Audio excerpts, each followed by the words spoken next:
Viva Jesus Nazareno! Viva!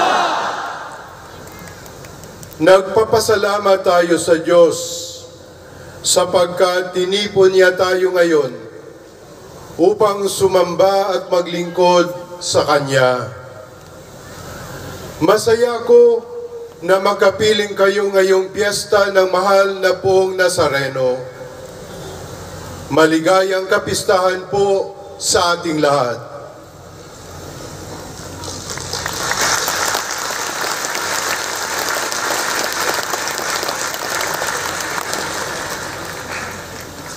Mas mabuti ang pagsunod kaysa paghahandog sa mga umaasa kay Jesus. Ito ang tema ng ating piyesta ngayong taon. Hango ito sa unang aklat ni Propeta Samuel 15:22. Dalawang aral ang alalahanin natin, pag-asa kay Jesus at pagsunod kay Jesus.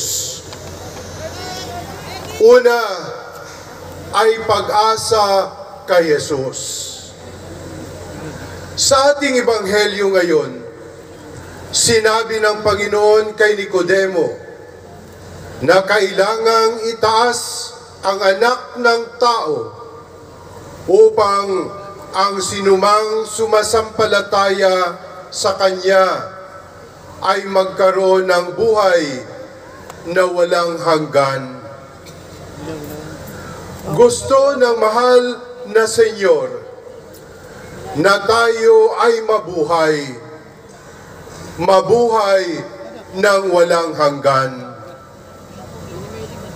Ano ba ang mas maganda? Buhay o patay? Mas malakas, buhay o patay?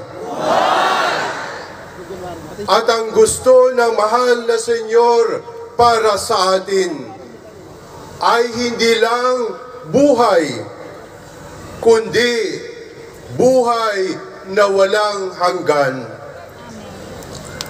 At may kasabihan pa tayong mga Pilipino, habang may buhay, may pag-asa.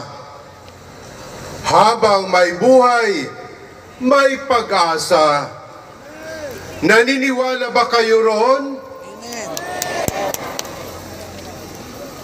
May mas magandang turo ang mahal na Senyor. Sa halip na habang may buhay, may pag-asa, ang turo niya sa atin ay habang may pag-asa, may buhay. Pakiulit niyo nga po, habang may pag-asa, may buhay.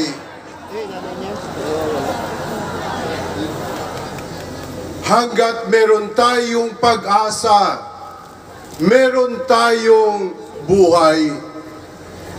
Hindi natin kayang mabuhay kung wala tayong pag-asa sa buhay.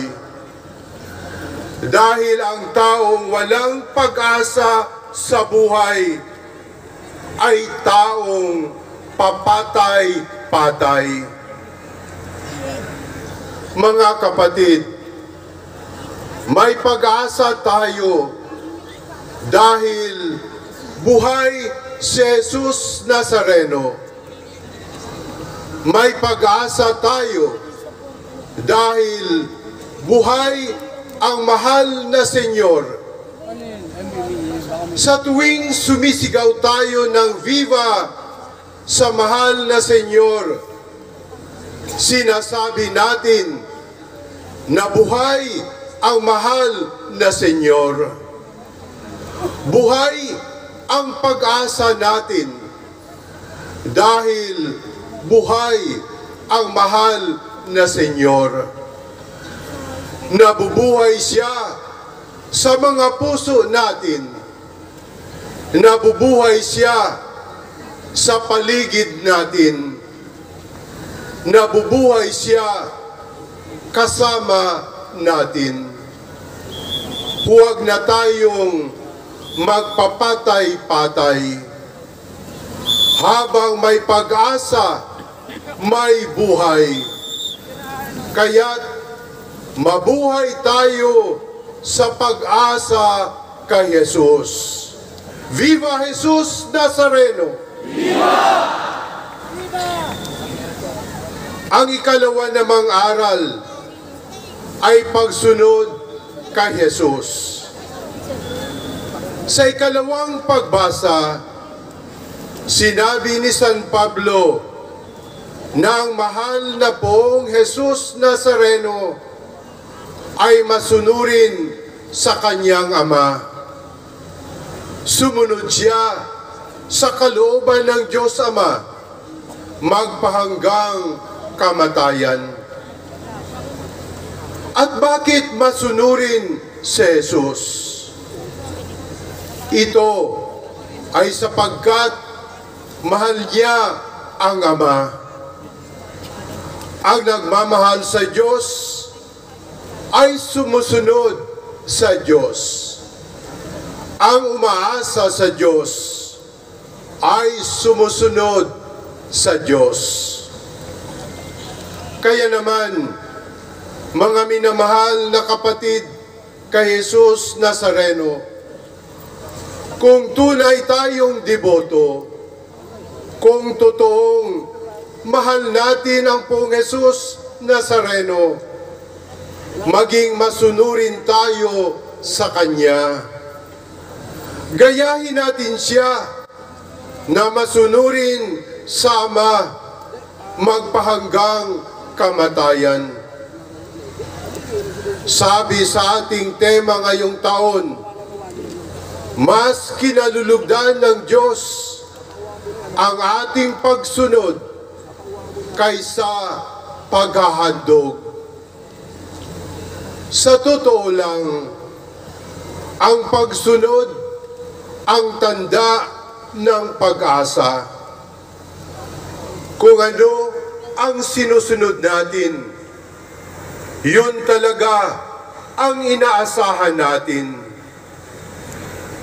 Kung naghahandog tayo sa Senyor, pero sumusunod naman tayo sa pera, ibig sabihin, pera talaga ang inaasahan natin.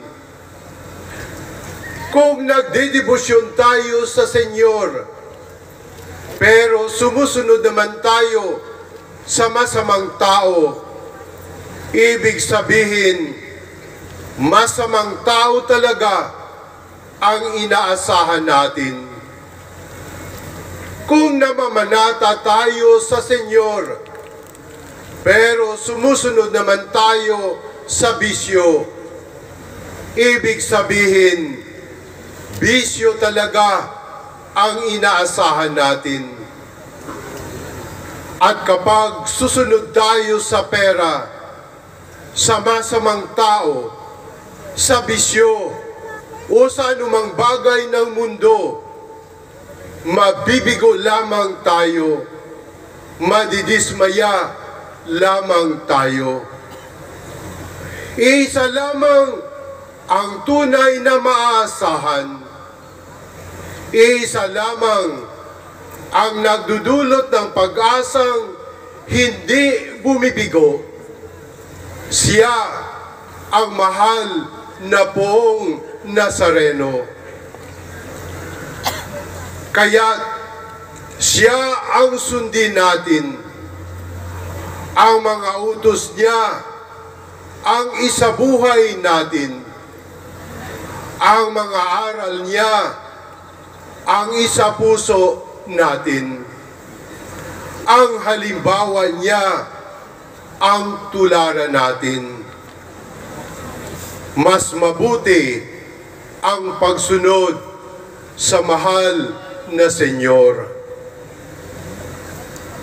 Harapin mo ngayon ang katabi mo at sabihan mo siya, kapatid, mas malakas, kapatid, sumunod tayo kay Jesus. Palakpakan natin ang mahal na pong Jesus Nazareno.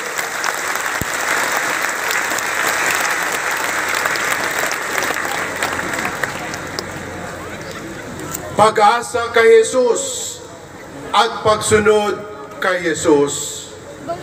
Ito ang mga tanda ng tunay na deboto.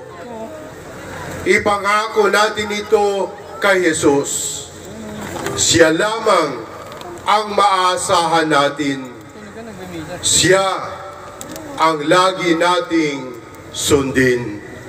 Viva Jesus Nazareno! Viva! Amen.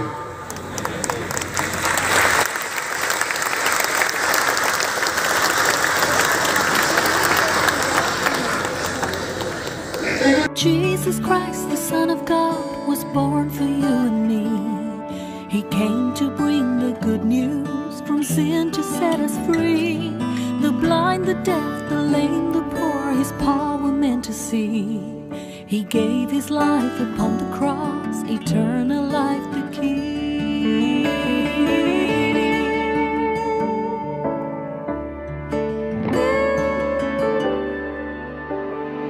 He broke bread and shed wine before His agony. We share the body and the blood in His memory. To make His message known is our responsibility. So here we are to pledge our lives to the Lord of eternity.